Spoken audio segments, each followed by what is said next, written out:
السلام عليكم ورحمة الله وبركاته.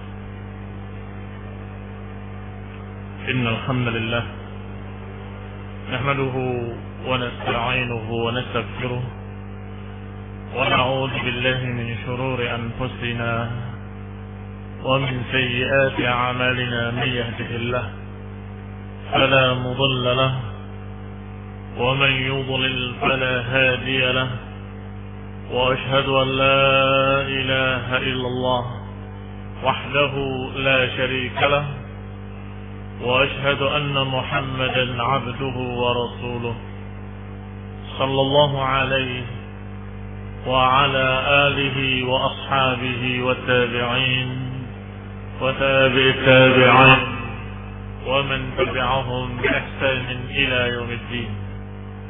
يا أيها الذين آمنوا اتقوا الله حق تقاته ولا تموتن إلا وأنتم مسلمون.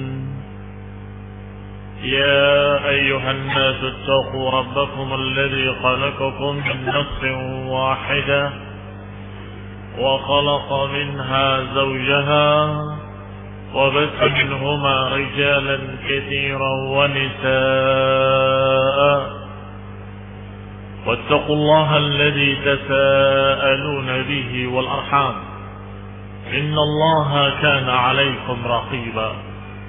يا أيها الذين آمنوا اتقوا الله وقولوا قولا سديدا يصلح لكم أعمالكم ويغفر لكم ذنوبكم، ومن يطع الله ورسوله فقد فاز فوزا عظيما. أما بعد، فإن خير الحديث كتاب الله، وخير الهدي هدي محمد صلى الله عليه وعلى آله وسلم، وشر الأمور محدثاتها، فإن كل محدثة بدعة، وكل بدعة ضلالة، وكل ضلالة في النار. إخواني في الدين، أعزكم الله المسلمين في حرمتي. Hadis kisah Abang Ali bin Abi Thalib yang diberi bendera oleh Rasulullah SAW memiliki fawaid yang sangat banyak. Di antaranya yang sudah sebutkan tadi, amrul imam amalahu birrifqi min ghairi dha'fin wala intiqadi 'azimatin, kama yushiru ilaihi qawluhu hatta tanzila bi sahatihi. Bahwasanya seorang imam, seorang pemimpin hendaklah menasihati bawahannya, anak buahnya, rakyatnya untuk bersikap lembut,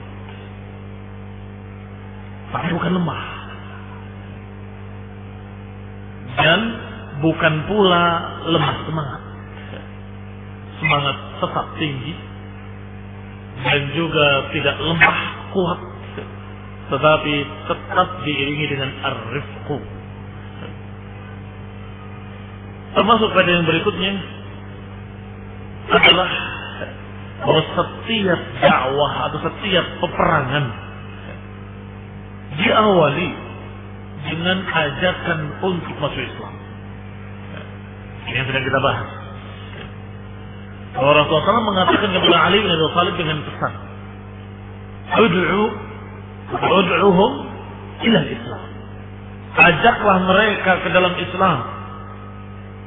Islam tentunya maknanya adalah mempersaksikan la ilaha illallah wa anna Muhammadan Rasulullah. Mempersaksikan Allah Subhanahu wa taala sebagai satu-satunya al-ma'bud bihaq, dan mempersaksikan Rasulullah SAW dengan risalah. Wa in syi'ta qul al-Islam syahadatu an la ilaha illallah wa anna Muhammadan abduhu wa rasuluh. Dan kalau engkau mau, engkau bisa berkata, Islam adalah syahadatu an la ilaha illallah wa anna Muhammadan rasulullah. Sebagaimana disebut dalam hadis-hadis yang sahih, bahwa Rasulullah SAW menyatakan bunyal Islamu ala khamsin, diawali dengan kalimat syahadatu an la ilaha illallah wa anna Muhammadan rasulullah. Bahwa Islam dibangun di atas 5 dasar. Yang pertamanya adalah la ilaha illallah. Sehingga kalau ditanya apa itu Islam, Islam adalah mempersaksikan la ilaha illallah Muhammadur Rasulullah. sedangkan sisanya terkandung dalam dua syahadat ini. Wa maqtarathu syahadatani min ikhlas al-ibadah lillahi wahdah wa ikhlas ta'ah lahu wa li rasulih. Dan termasuk makna keislaman adalah memurnikan ibadah hanya untuk Allah dan memurnikan ikutan hanya kepada Rasulullah SAW. Islam lebih kepada makna-makna zahir, berbeda dengan iman yang lebih cenderung kepada makna-makna batin. Artinya, kalau dikatakan apa di Islam, bisa dikatakan Islam syahadatan, syahadat la ilaha illallah wa anna Muhammadar Rasulullah. Tetapi makna yang dikandung dalam kata al-Islam adalah makna yang terkandung dalam dua syahadat tadi. Jadi apa itu Islam? Islam adalah beribadah hanya kepada Allah dan mengikuti ajaran-ajaran hanya ajaran Rasulullah sallallahu alaihi wa ala alihi wasallam. Ini Islam. Wa min huna tabaqa al-hadits at-tarjamah. Dengan demikian berarti hadis ini cocok dengan pembahasan. Ini pembahasannya. Bab ad-du'a ila syahadati an la ilaha illallah. Bab mengajak untuk mempersaksikan la ilaha illallah. Mungkin ada yang berkata, babnya kan bab mengajak kepada persaksian la ilaha illallah. Tetapi hadisnya tidak mengatakan ajak kepada la ilaha illallah. Hadisnya menyatakan ud'uhum ilal Islam, ajaklah kepada Islam. Bukan dakwah pada tauhid, tapi dakwah pada Islam. Bagaimana jawabannya? Yang tadi kita jawab. Bahwa makna Islam adalah mempersaksikan la ilaha illallah Muhammad Rasulullah. Bahkan makna Islam adalah membuktikan pada dirinya hanya beribadah kepada Allah dan tidak mengikuti ajaran siapapun kecuali ajaran Rasulullah sallallahu alaihi wa ala alihi wasallam. Persis seperti ucapan Allah Subhanahu wa taala yang memerintahkan nabinya untuk berkata kepada ahlul kitab, "Qul ya ahlal kitab," kata Allah, katakan kepada ahlul kitab, "Ta'alu ila kalimatin sawa'in bainana wa bainakum alla na'budu illa Allah wa la nusyrika bihi syai'an wa la yattakhidhu ba'duna ba'dan arbaban min dunillah." فَإِنْ تَوَلَّوْا فَقُولُوا اشْهَدُوا بِأَنَّا مُسْلِمُونَ. Kata Allah, qul, ucapkan, wahai Rasulullah, wahai Nabi Allah, katakan, ya ahlal kitab, wahai ahlul kitab. Berarti yang didakwahi adalah ahlul kitab. Sama seperti hadis yang lalu ketika Mu'adz diutus qiyam. Innaka ta'ti qauman ahla kitab. Sesungguhnya engkau akan mendatangi satu kaum dari ahli kitab. Dan sama juga dengan hadis Isa bin Abi Thalib dalam perang Khaybar, juga yang akan didakwahi Yahudi yang juga ahli kitab. Nabi katakan ud'uhum ila Islam, ajak mereka ke dalam Islam. Maka persis seperti ayat ini Allah katakan, qul ta'alu, qul ya ahlal kitab ta'alu ila kalimatin sawa. Marilah kemari, wahai ahlul kitab, kepada kalimat yang sama antara kami dengan kalian, yaitu alla na'budu illallah, yaitu tidak beribadah kecuali hanya kepada Allah saja. Ahlul kitab, Yahudi dan Nasrani kenal Allah Subhanahu wa taala. Mereka kenal Allah, hanya saja mereka menyekutukannya dengan nabi-nabi yang mereka pertuhankan. Nasrani mempertuhankan Isa alaihi salam. Yahudi mempertuhankan Uzair, dan mereka mempertuhankan pendeta-pendeta mereka, rahib-rahib mereka, ahbar mereka. Maka Nabi diperintahkan untuk mendakwahi mereka dengan kalimat ta'alu ila kalimatin sawa. Marilah kemari menuju kalimat yang sama antara kami dengan kalian, yaitu jangan beribadah kecuali kepada Allah saja. Dan kita tidak menyekutukannya dengan sesuatu apapun. Dan jangan sebagian kita mengambil sebagian yang lain sebagai Rabb selain Allah. Ini ajakan kepada Islam sesungguhnya. Ajakan kepada Islam. Tapi dengan bahasa yang Masya Allah, bahasa yang mudah diterima oleh mereka. Mari kita bersama-sama sepakat dengan satu kalimat. Kalian kenal Allah pencipta langit dan bumi, kami juga kenal Allah pencipta langit dan bumi. Mari kita sepakat untuk tidak beribadah kecuali pada Allah saja dan tidak beribadah. Kalau mereka mempersaksikannya, maka itulah Islam. Qal fa in tawallaw faqulu ashhadu bi anna muslimun. Kalau mereka berpaling, maka persaksikan bahwa kami adalah muslimun. Lihat kalimat muslimun.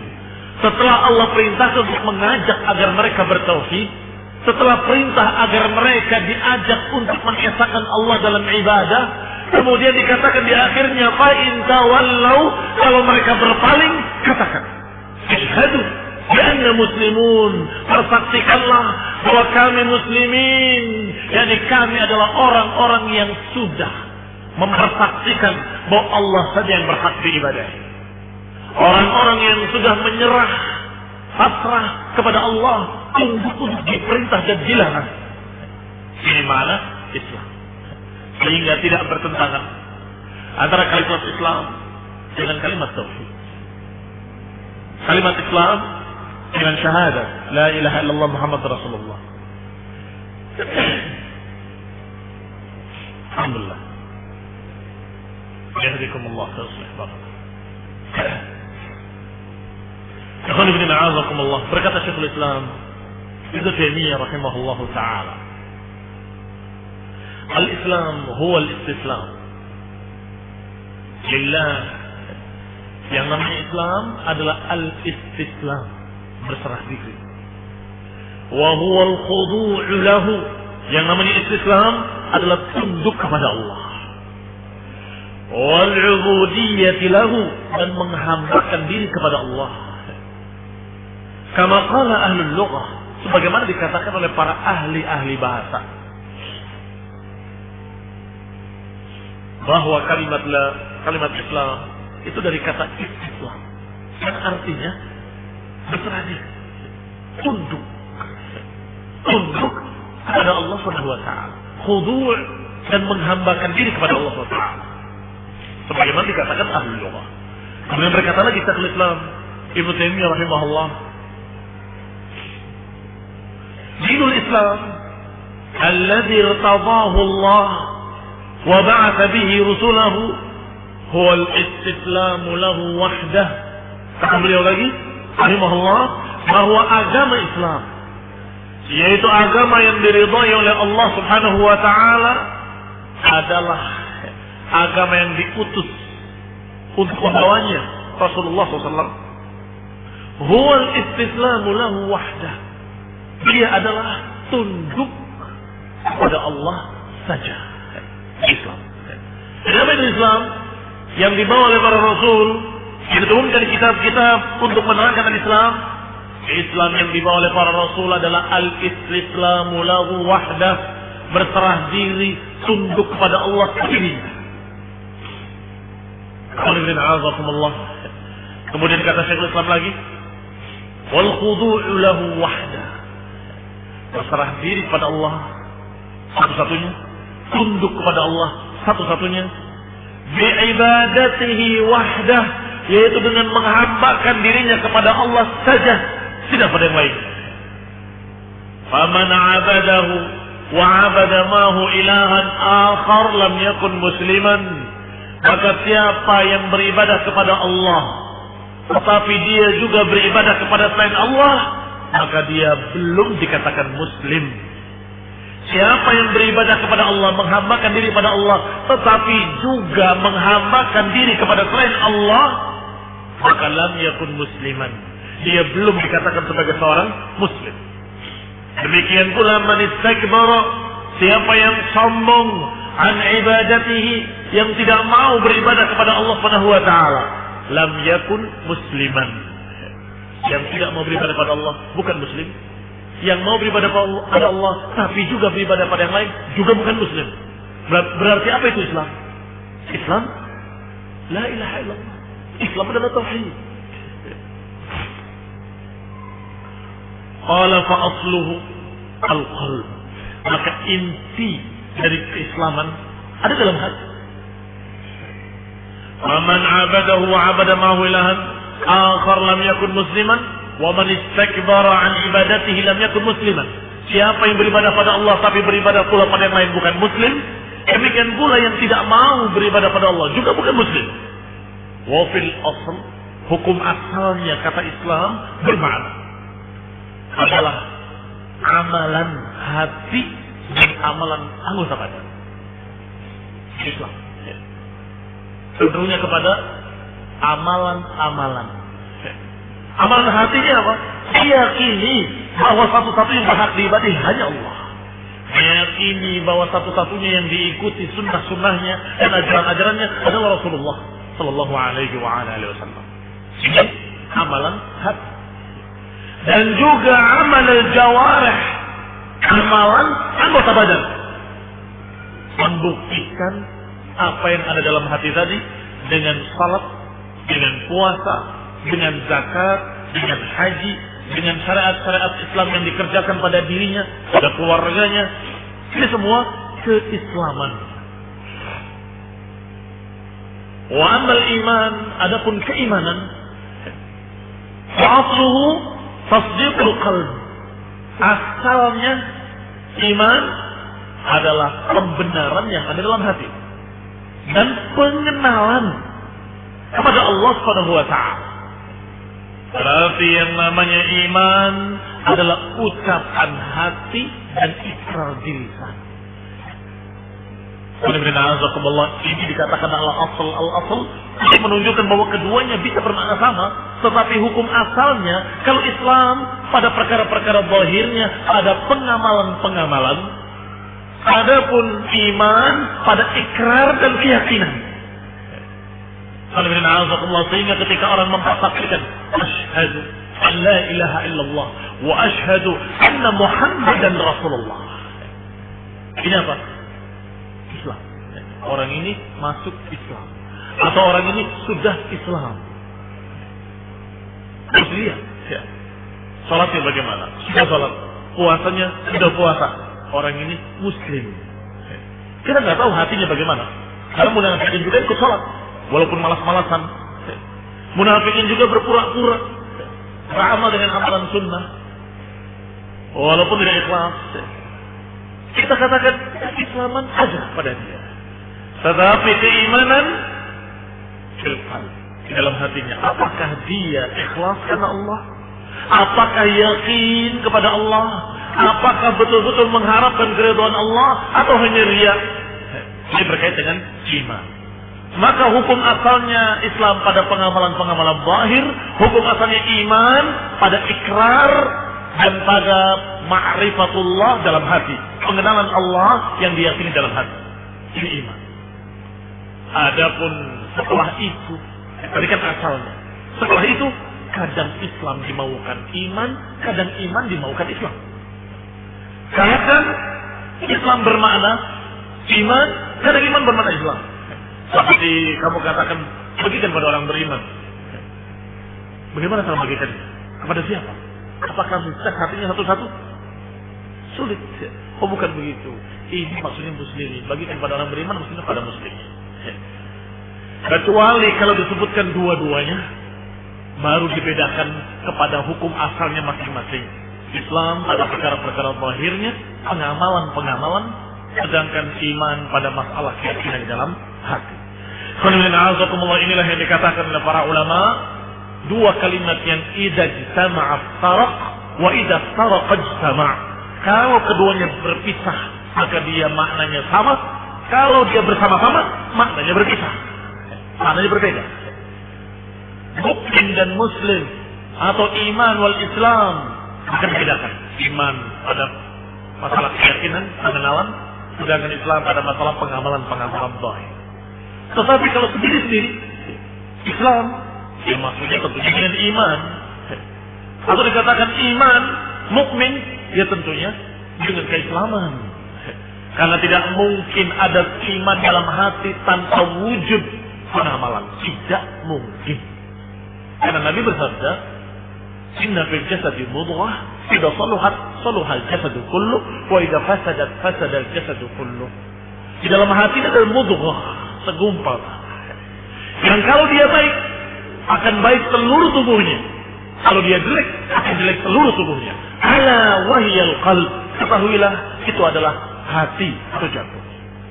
Berarti keyakinan dalam hati, kalau memang itu benar-benar beriman, akan berpengaruh pada anggota badannya, akan berpengaruh pada tangannya, pada kakinya, pada matanya, pada semua akhlak dan perbuatannya. Demikian pula sebaliknya, saya Islam. Kalau benar-benar Islam, persaksiannya bukan cuma di lisan. Kalau benar-benar Islam, persaksiannya betul-betul dari hati. Asyhadu an la ilaha illallah wa asyhadu anna Muhammadan Rasulullah sallallahu alaihi wa ala alihi wasallam. Sehingga kalau mu'min mengandung makna Islam, kalimat Islam juga mengandung makna iman. Hada bayyana anna asal Islam huwa tauhid. Dengan ini jelaslah bahwa asal dari keislaman adalah tauhid. Wa nafi syirik, mengesahkan Allah dengan ibadah dan menafikan kesyirikan-kesyirikan. Wa huwa da'watu jami'il mursalin, dan itu merupakan ajakan seluruh para rasul. Ajakan mereka sama, yaitu beribadah kepada Allah dan jangan menyekutukannya dengan sesuatu apapun. Dan itu makna al-istislam. Kamu buka tafsir Ibnu Katsir, apa makna Islam? Al-istislam. Kamu buka tafsir yang lain, apa makna Islam? Al-istislam.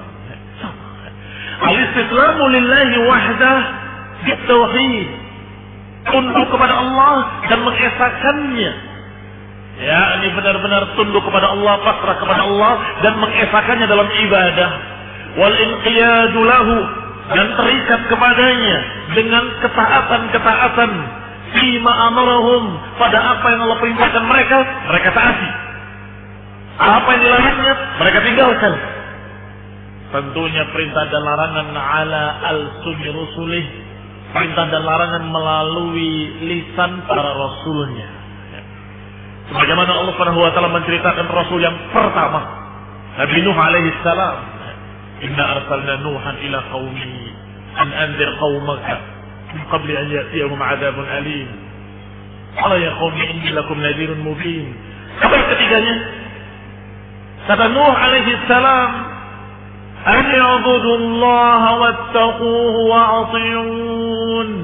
An ya'budullaha wattaquhu wa ati'un. Hendaklah kalian beribadah kepada Allah dan takutlah kepadanya dan taatilah aku. Beribadahlah kepada Allah, bertakwalah kepada Allah, dan ikutilah atau taatilah aku. Yani Nuh alaihi salam. Artinya beribadahnya hanya kepada Allah, tidak kepada Nuh alaihi salam. Beribadahnya hanya kepada Allah. I'budullaha wattaquhu, beribadahlah kepada Allah dan takutlah kepadanya, bertakwa kepadanya. Tetapi ati'uni, ikutilah aku, taatilah aku. Jadi cara beribadahnya ikuti aku. Nuh alaihi salam. Dan seluruh para nabi-nabi setelahnya, para rasul-rasul yang setelahnya sama. Dakwanya seperti itu. Fattaqullaha wa ati'un, fattaqullaha wa ati'un. Bahkan Allah ulang berkali-kali pada kisah-kisah para rasul di dalam Al-Quran.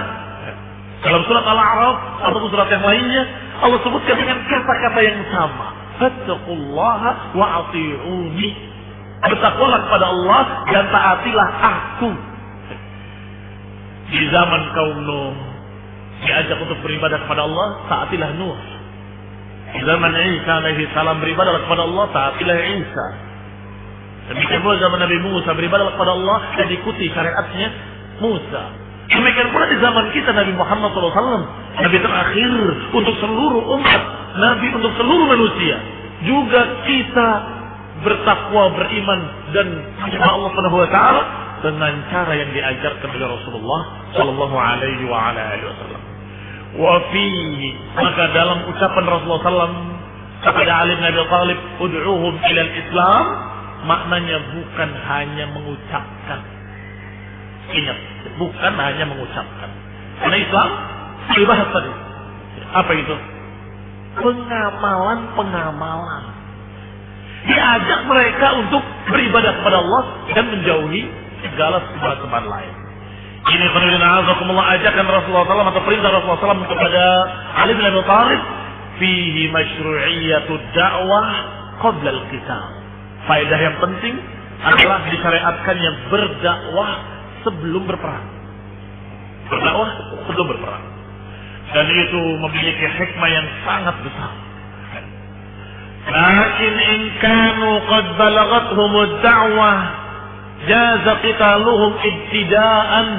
Tetapi kalau tidak sampai kepada mereka dakwah, ajakan-ajakan kepada Islam, ajakan-ajakan kepada tauhid sudah disampaikan pada mereka, tapi mereka menolak, maka boleh menyerang mereka tiba-tiba tanpa pemberitahuan, tanpa mendakwahi mereka lebih dulu, tiba-tiba diserang. Ini di dalam bahasa Arab disebut aghar. Aghar, menyerang dengan tiba-tiba.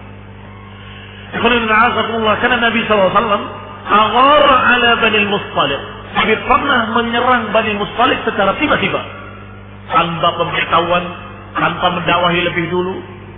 Wahum gharun, dalam keadaan mereka tidak sadar. Jangan berkata, berarti hadis ini bertentangan dengan hadis itu. Tadi disuruh untuk mendakwahi dulu sebelum diserang.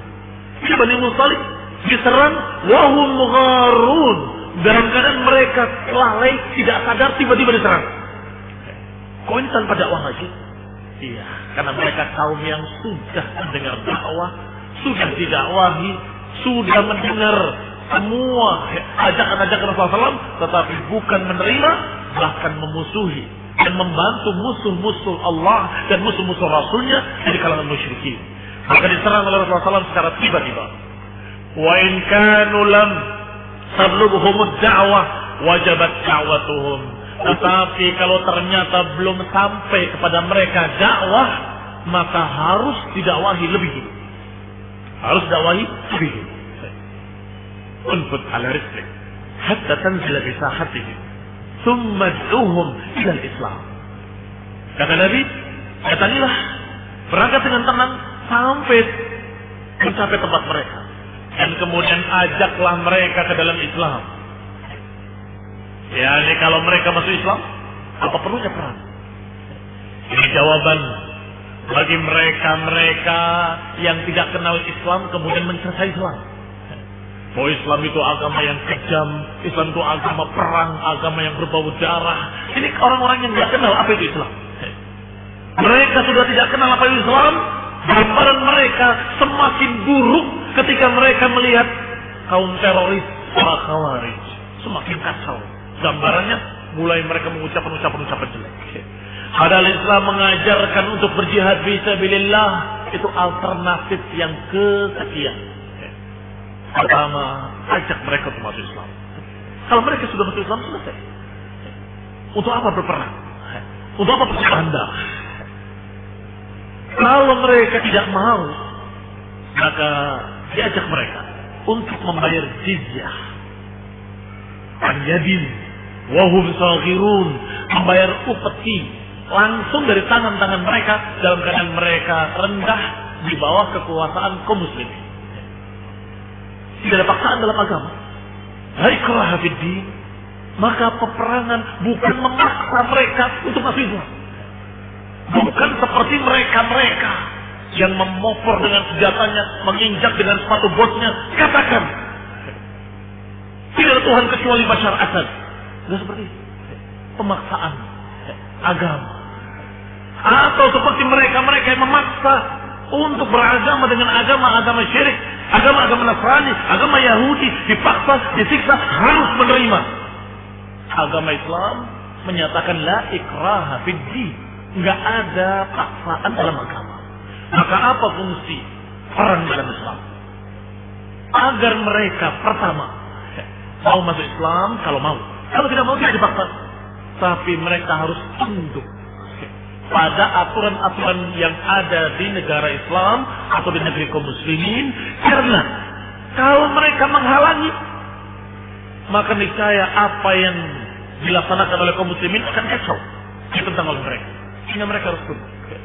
Itu pun kalau di luar rumah, supaya jangan mengganggu kaum muslimin dengan agama-agama kafir mereka. Kalau di rumahnya, Syekhul Islam Ibnu Taimiyah rahimahullah dalam ahkam sultaniyah, silakan mau beribadah dengan agama kamu sendiri, silakan.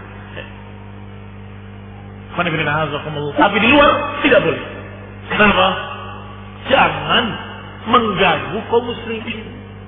Jangan mempengaruhi. Jangan kamu membuat orang lain untuk terfitnah dengan subhat-subhat kalian. Agama kalian untuk kalian sendiri. Berarti pilihan kedua, jizyah. Kalau ternyata jizyah juga tidak mau, berarti mereka memang penghalang Islam. Penghalang tegaknya Islam. Kalau mereka penghalang tegaknya Islam, maka diperangi fi sabilillah, di jalan Allah Subhanahu wa taala. Allah tercatat dalam sejarah pembukaan kota Samarkand yang sungguh mencengangkan mereka orang-orang yang lagi belajar Islam dari kalangan orientalis, melihat betapa bijaknya Islam. Mereka sudah berhasil masuk ke negeri Samarkand, tetapi dalam keadaan mereka mengatakan ini mereka punya pimpinan, ini maksudnya kaum muslimin punya pimpinan yang adil. Apa? Sampaikan apa yang terjadi pada mereka, tiba-tiba menyerang kami tanpa kami tahu kenapa salah kami. Putusan tadi datang kepada khalifah, disampaikan yang terjadi. Ditanya, apakah mereka tidak mendakwahi kalian? Tidak. Tidak memberikan tawaran-tawaran pada kalian? Tidak. Sampaikan surat ini dari khalifah pada mereka, pada pimpinan mereka. Ketika disampaikan pada pimpinannya, dibaca dari Amirul Mukminin, maka mengumumkan kepada tentaranya keluar. Ini sudah menang, sudah di dalam, sudah menguasai mereka. Ya kalau istilah kasarnya, kalau mereka penjajah, nggak mau mereka keluar, ngapain? Kita sudah menang kok keluar lagi, ini keluar lagi, dan kemudian kembali di pinggir kota menyatakan, wahai penduduk Samarkand, aslim taslam, masuk Islam kalian selamat. Diajarkan Islam. Kalau tidak mau, berjizyah. Berapa kalian membayar jizyah dan kalian aman. Silahkan. Sama dengan agama kalian, dalam keadaan tidak boleh menghalangi dakwah Islam. Gitu. Kalau ini juga tidak mau, kami akan perangi kalian di jalan Allah. Sungguh demi Allah, tercatat dalam sejarah, mereka seluruhnya masuk Islam. Karena kagumnya dengan akhlak tentara Islam, mujahidin fi sabilillah.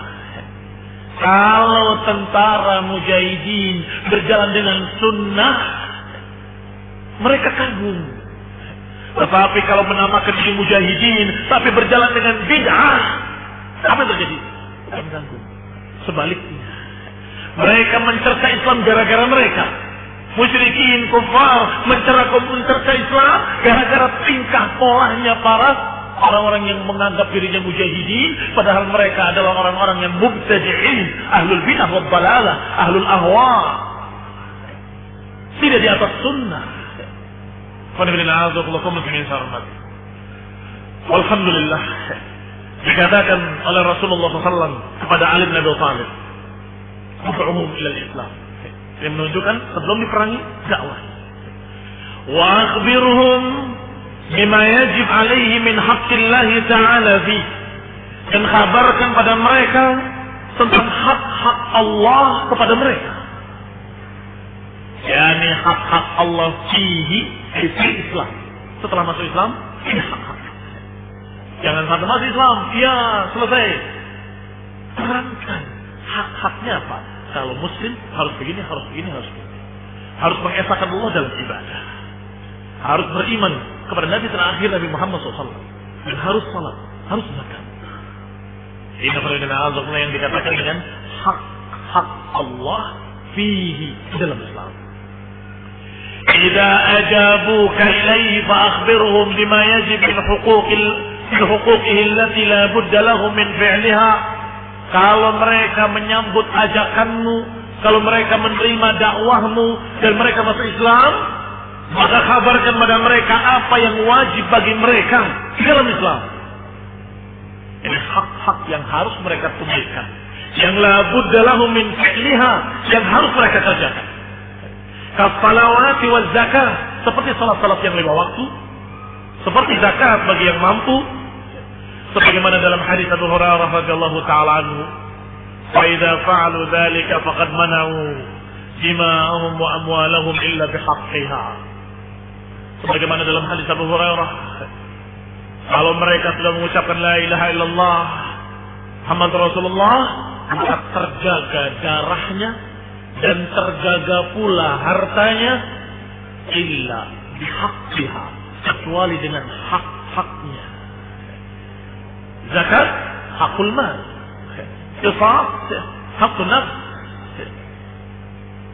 Nah, walima qala Umar li Abi Bakar, dan juga karena riwayat mengenai Umar ketika berkata kepada Abu Bakar Siddiq radhiyallahu taala anhu, ketika Abu Bakar memerangi para penolak zakat yang dijuluki dalam sejarah dengan perang murtadin, perang riddah. Apa kata Umar bin Khattab kepada Amirul Mukminin Abu Bakar Siddiq radhiyallahu taala anhu? "Kaifa tuqatil an-nas?" Bagaimana engkau memerangi manusia? Saya dikatakan bagaimana engkau memerangi manusia dalam keadaan mereka sudah mengucapkan la ilaha illallah.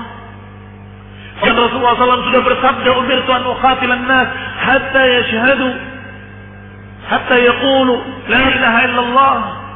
Wa idza qaluha 'asamu minni dima'ahum wa amwalahum illa bihaqqiha." Padahal Nabi sudah berkata, aku akan perangi mereka hingga mereka mau mempersaksikan la ilaha illallah Muhammad dan Rasulullah.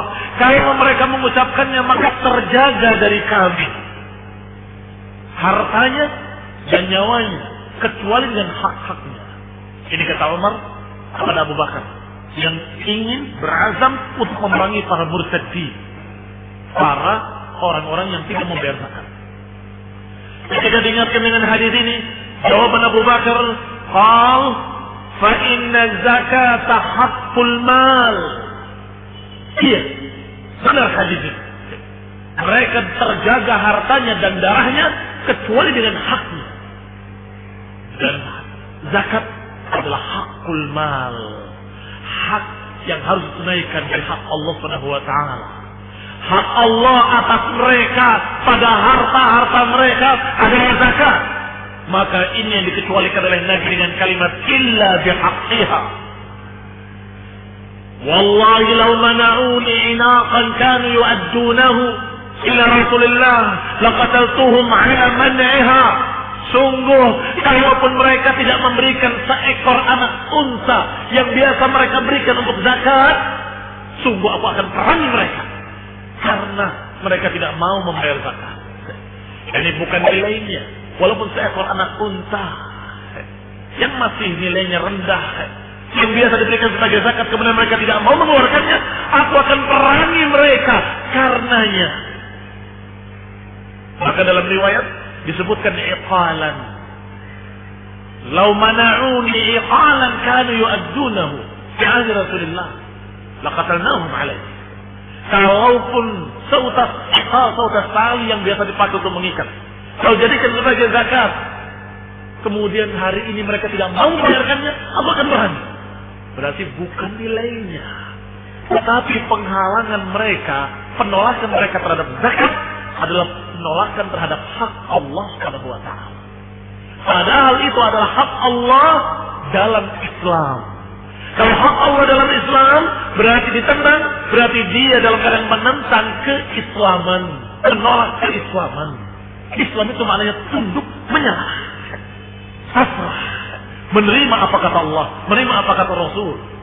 Maka zakat adalah hakul mal, zakat adalah haknya harta. Wa fi ba'tul imam ad-du'a ila Allah Ta'ala. Qadibna azakumullah Ini faedah penting bahwasanya Rasulullah SAW setelah mengajarkan kepada Ali untuk mengajak pada Islam, disuruh untuk menerangkan apa itu Islam, dan disuruh untuk menerangkan apa hak-haknya Islam. Jangan pokoknya masuk Islam sudah senang. Alhamdulillah, ratusan orang sudah masuk Islam. Katanya begitu dulu zaman berapa tahun yang lalu, 10 atau belasan tahun yang lalu. Saya sudah dengar berita gembira, ratusan orang masuk Islam dari kampung laut. Masya Allah. Setelah itu kemana? Balik lagi. Kenapa? Karena nggak diterangkan hak-hak Islam padanya. Islam itu begini, Islam itu begini, Islam itu begini. Sehingga mereka berpegang dengan konsekuensi terhadap Islam, atau kalau tidak mereka pergi. Oh kalau gitu saya nggak mau, silahkan. Sehingga jelas siapa yang masuk Islam dengan sungguh-sungguh dan siapa yang tidak. Jangan seperti dongeng Wali Songo. Disebut dongeng karena ceritanya nggak jelas. Dongeng Wali Songo, mereka memakai gong sekaten atau gong syahadatain, ya, tung tung tung tung tung tung, ucapkan la ilaha illallah, la ilaha illallah, selesai, masuk Islam semua. Oh gampangnya, mereka ngerti nggak itu kalimat la ilaha illallah? Kemudian gongnya dikeramatkan orang mereka. Ini gong sekaten, gong syahadatain yang dulu dipakai oleh wali kita. Dan mereka mulai perebutan debunya, berebutan airnya. Mereka sampai tabarruk, sampai mengerjakan kesyirikan di tempat tersebut. Padahal ini peninggalkan wali yang mendakwahi mereka syahadat. Apa maknanya? Maknanya mereka tidak paham kalimat la ilaha illallah yang mereka ucapkan. Mereka nggak ngerti kalimat syahadat yang mereka sudah ikrarkan di hadapan para wali. Alhamdulillah, kaum muslimin yang saya hormati. Mudah-mudahan itu cuma dongeng. Alhamdulillah, kasihan. Apa yang mereka ucapkan tidak mereka pahami, sehingga mereka melakukan kesyirikan justru pada peninggalan wali. Sekalian, hadis ini sebagai hujjah, sebagai dalil. Ud'uhum ila al-Islam, fa'alimhum wa akhbirhum. Beritakan kepada mereka, ma'ajid alaihim min huquqillahi ta'ala fi. Kabarkan kepada mereka kewajiban-kewajiban atas mereka yang merupakan hak-hak Allah Subhanahu wa ta'ala pada agama ini, pada Islam ini. Terangkan. Wajib ini, wajib ini, wajib. Yang namanya tauhid seperti ini, yang namanya syirik seperti ini. Sehingga mereka benar-benar berpegang dengan keislaman yang sungguh-sungguh, yang hakiki. Wa fihi ba'dul imam ad-du'a ila Allah Ta'ala. Kita mendapatkan pula faedah bahwa para imam, para penguasa hendaknya mengutus dai-dai. Kalau imam muslim, kalau seorang penguasa muslim, maka dia bertanggung jawab di hadapan Allah Subhanahu wa ta'ala untuk mendakwahi rakyatnya. Walaupun tidak bisa memaksa, tapi wajib untuk mendakwahi rakyatnya, mengajarkan kepada mereka tauhid wa sunnah. Kalau Pak Presiden bilang saya tidak bisa, tapi kalau tidak bisa ngajar, kamu putus. Da'i ilallah yang mengajarkan tauhid, yang mengajarkan sunnah, yang mengajarkan Islam. Wallah, kalau berhasil dakwah tauhid dan dakwah sunnah, niscaya masyarakat akan memiliki akhlak yang mulia, akan memiliki perangai yang baik, akan menjadi rakyat yang baik, dan niscaya akan dibuka oleh Allah barakah minas samai wal ard, dibuka barakah dari langit dan dari bumi. Lihat Rasulullah SAW sebagai pemimpin mereka, memimpin kaum muslimin, mengutus Mu'ad ke Yaman, mengutus Ali ke Khaybar, mengutus fulan wa fulan, mengutus Raja Heraklius, Raja Mesir, Raja Romawi, Raja Persia, diutus untuk mendakwahi mereka ke dalam Islam. Ini merupakan perkara yang harus bagi seorang penguasa untuk mendakwahi rakyatnya, untuk mendakwahi manusia, karena mereka memiliki kemampuan. dan memiliki kesempatan dan memiliki kekuasaan. Kalau rakyat jelata bisa sih berdakwah, tetapi nggak memiliki kekuasaan dan nggak memiliki kemampuan seperti dia, seperti para penguasa. Maka demikian pula penguasa-penguasa yang di bawahnya, selama dia memiliki kemampuan, kekuasaan, gunakan untuk mengajarkan kepada bawahan-bawahannya tauhid was sunnah. Karena Nabi SAW wa khulafa'uhu rasyidun, Nabi dan para khalifah-khalifah yang lurus, yaf'alu, mereka melakukannya. Bagaimana dalam Musnad dari Umar bin Khattab radhiyallahu taala anhu, dinukilkan dari beliau, annahu qala fi khutbatihi, bahwa beliau berkata dalam khutbahnya radhiyallahu taala anhu, ala inni wallahi ma ursilu ummali ilaikum liyadribu absyarakum wa la liyakhudhu amwalakum walakin ursiluhum ilaikum liyuallimukum dinakum wa sunnatakum. Kata Umar bin Khattab sebagaimana dikutip dalam Musnad, beliau berkata dalam khutbahnya, ketahuilah, aku sungguh demi Allah tidak mengutus bawahan-bawahanku, pegawai-pegawaiku pada kalian, tidak aku utus pejabat-pejabatku kepada kalian untuk memukuli punggung-punggung kalian atau memukul kulit-kulit kalian, tidak pula untuk mengambil harta-harta kalian, tetapi kami utus mereka kepada kalian untuk mengajari kalian agama kalian. Ini ucapan Umar bin Khattab, Khalifatul Rasyid yang kedua, khalifah yang lurus yang kedua, menyatakan bahwa aku kirim semua untuk memimpin di sana, untuk memimpin di sini, gubernur Syam atau gubernur di Baghdad atau gubernur di sana, gubernur di sini, semuanya diutus oleh beliau bukan untuk memukuli kalian, bukan pula untuk merampas harta kalian, tetapi untuk mengajarkan pada kalian agama kalian. Di antara perintah-perintah agama ada zakat, maka diambil harta mereka, zakatnya mereka.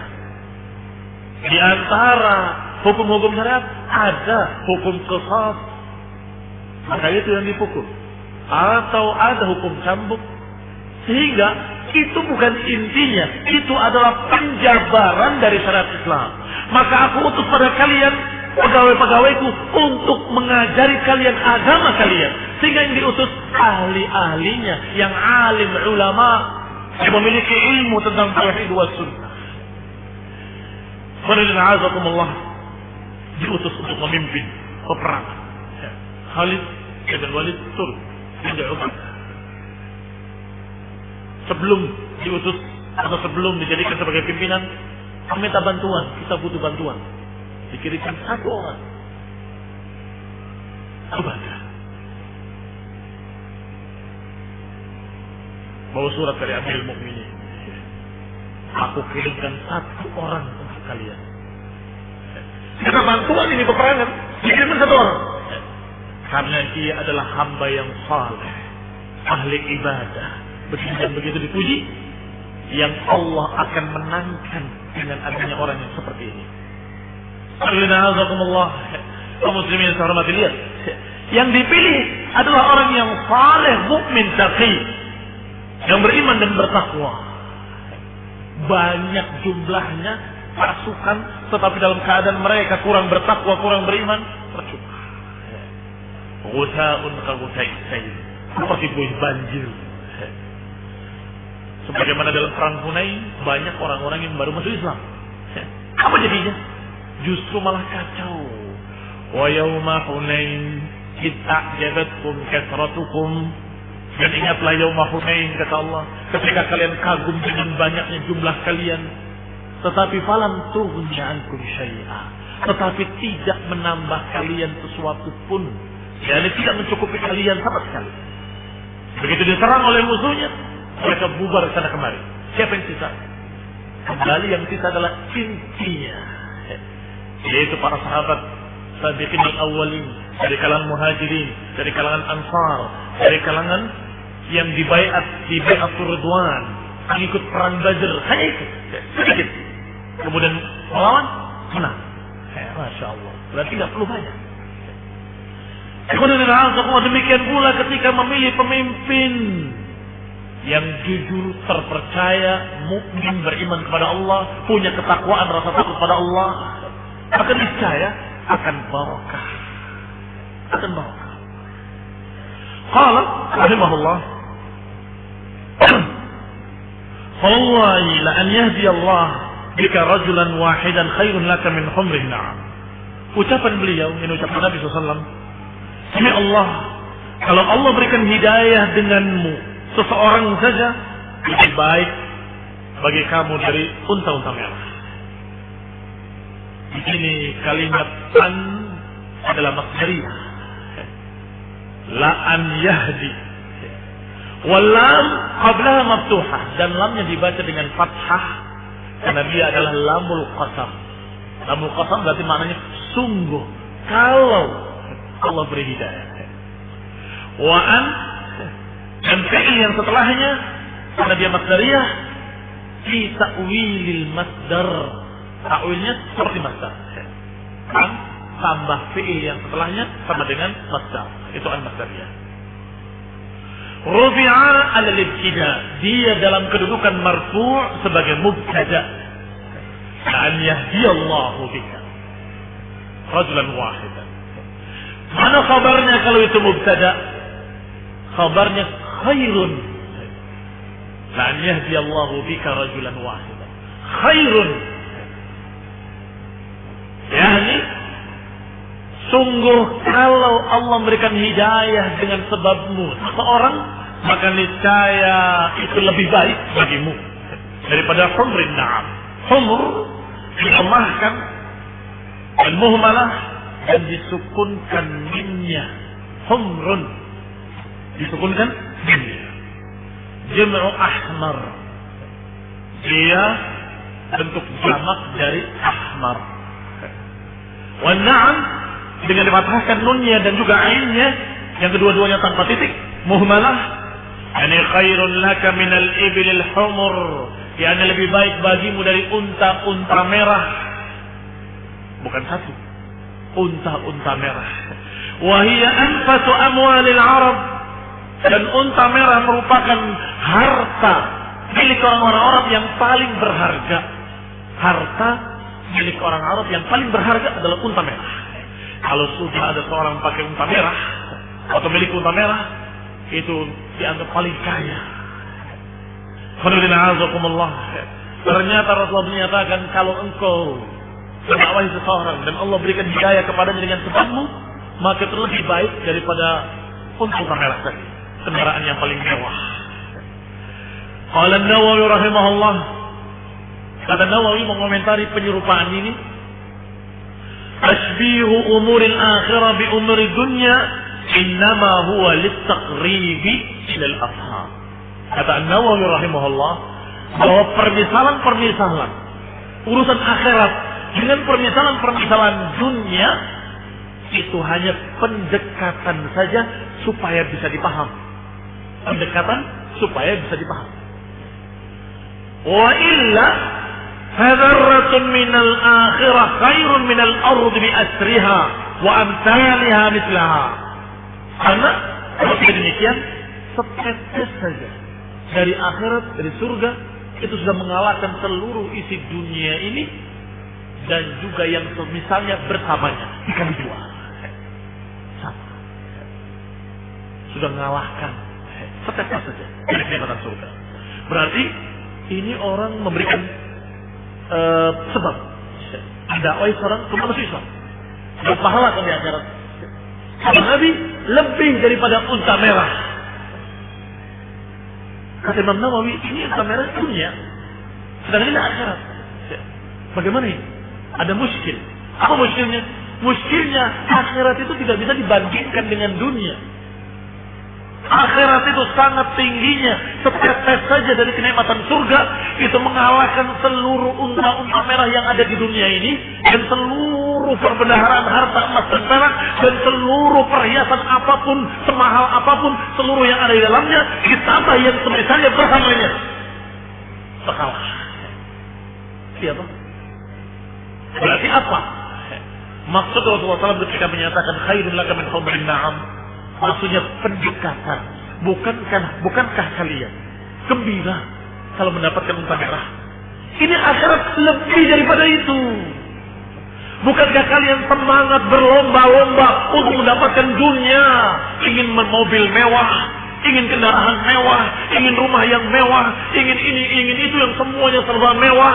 Kita katakan, kamu menyebabkan orang dapat hidayah, itu sudah lebih baik dari semua itu. Sudah lebih baik daripada semua itu.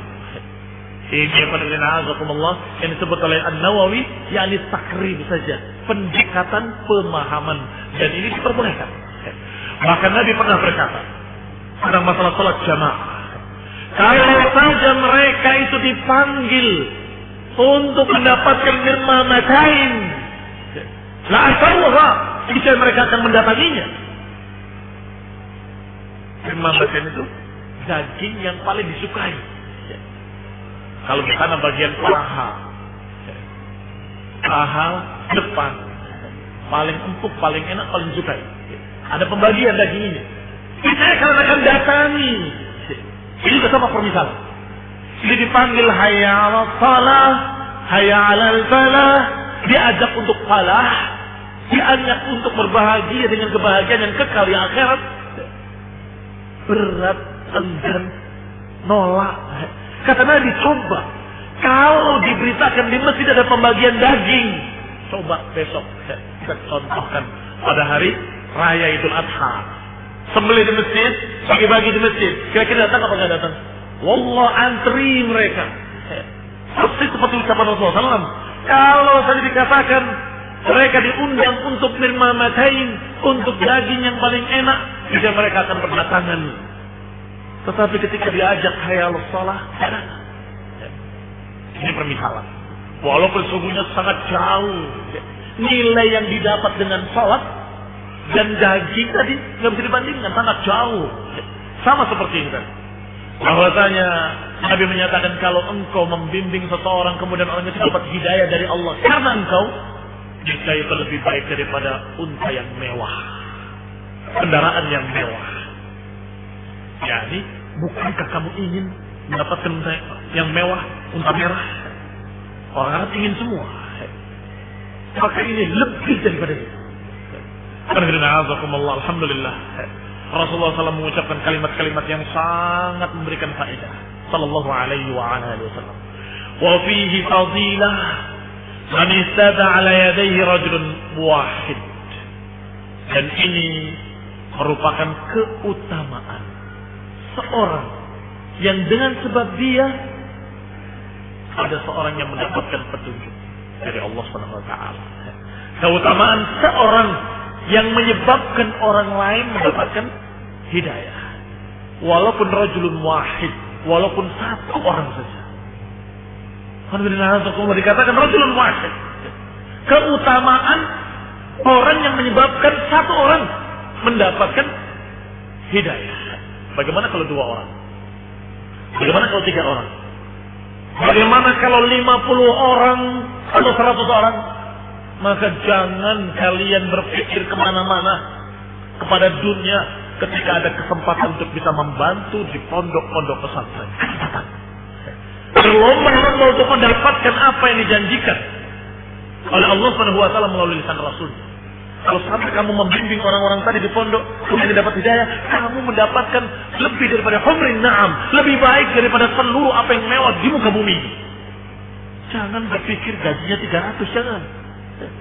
Cuma 200, jangan. Berpikir la an yahdiyallahu bika rajulan khairun laka min humrin na'am. Sungguh kamu akan mendapatkan lebih daripada unta mewah. Dari semua apa yang paling mewah di muka bumi. Dunia kecil sekali, walaupun berapa gajinya tetap kecil ada nilainya. Oh, di pondoknya si fulan, pondok hizbi, gajinya besar. Distandarkan dengan gaji guru resmi. Masya Allah. Berapa itu? Saya nggak tahu. Karena sebagian pondok-pondok hizbi begitu. Jangan kita pikir itu. Kita pikir apa yang dikatakan oleh Rasulullah SAW, la an yahdiyallahu bika rasul rajulan wahidan khairun laka min humrin na'am. Wa jawazul halafi 'ala al-khairi wal futya walau lam yustakhlaf. Dan juga faedah yang perlu dicatat, bolehnya bersumpah untuk menerangkan fatwa yang meyakinkan walaupun tidak minta disumpah atau tidak diminta sumpah. Ini berarti kekecualian dari hukum asal. Apa hukum asalnya bersumpah? Tidak bagus. Banyak-banyak sumpah tidak bagus. Tidak dianjurkan untuk banyak-banyak bersumpah. Seringkali Al-Quran wa Sunnah menerangkan siapa yang banyak-banyak sumpah. Munafiqun. Ittakhadhu aymanahum junnatan fasaddu an sabilillah. Mereka menjadikan sumpah mereka sebagai tameng. Dikit-dikit wallahi, dikit-dikit wallahi, sumpah. Enggak perlu banyak sumpah. Tetapi kalau menerangkan sesuatu yang pasti dari Quran wa Sunnah, tidak mengapa untuk menambah keyakinan bahwa itu hak. Kamu katakan wallahi inna hadza haq. Demi Allah ini hak. Alamatus sa'ah, tanda-tanda hari kiamat adalah orang-orang yang bersumpah tanpa diminta disumpah. Orang-orang yang bersumpah tanpa diminta sumpah. Ini udah berarti alamat-alamat jelek gitu kan? Alamat-alamat sudah zaman-zaman yang begitu. Orang-orang gampang-gampang sumpah, bersumpah walau lam yustakhlaf, belum diminta untuk bersumpah dia bersumpah. Murah. Tetapi khusus untuk masalah kebenaran, Rasulullah SAW menyatakan, wallahi la an yahdiyallahu bika rajulan wahida khairun laka min humrin na'am. Rasul bersumpah dengan nama Allah, wallahi la an yahdiyallahu bika rajulan. Ini menunjukkan bolehnya bersumpah kalau untuk menerangkan sesuatu yang pasti agar meyakinkan kalau itu benar-benar hak. Kalau perkara-perkara yang masih kamu ragu-ragu, hati-hati. Jangan pakai wallahi. Ini adalah hak. Apa ya? Apanya begitu? Ini bahaya. Ini bahaya. Karena ada orang yang sok yakin. Ada orang yang yakin. Ada orang yang sok yakin. Kalau orang yakin itu seperti apa yang ada pada Rasulullah SAW, para sahabat, pada tabi'in, para ulama, para imam, ketika menyampaikan hak yang pasti, karena Allah qala Rasul, karena sudah jelas ayatnya, hadisnya, maka mereka menyatakan wallahi inna hadza la haram. Sungguh demi Allah ini haram. Sungguh demi Allah ini halal, dan seterusnya. Tetapi ada golongan lain yang sok yakin. Sok yakin. Ini benar. Kalau nggak benar, siapa bahala? Masya Allah. Ini kita tanyakan, kami ini yakin? Untuk biar kelihatan yakin. Biar kelihatan yakin. Jadi dia memakai strategi seperti orang yang berantem itu, kalau preman itu membentak, yang lain takut. Dia bentak duluan. Sehingga ditantang duluan, yang diajak bicara ya langsung kerja. Wih, urusannya mubahalah. Padahal masih dipersisikan oleh para ulama dan belum tentu dia yang rajin. Apa-apaan. Ini namanya sok yakin. Sok yakin. Kayaknya saya yakin. Padahal dia tidak yakin. Sehingga untuk yang pasti-pasti, Al-Quran dan Sunnah yang mujma' alaih, yang sudah sepakati. Tidak mengapa kamu katakan dengan tegas di mimbar-mimbar wallahi, walaupun tidak diminta sumpah. Tapi kalau untuk berita-berita yang kamu tidak yakin, jangan gampang-gampang sumpah. Nasallahu salamah wal afiyah. Subhanaka wa bihamdik, asyhadu an la ilaha illa anta astaghfiruka wa atubu ilaik. Assalamualaikum warahmatullahi wabarakatuh.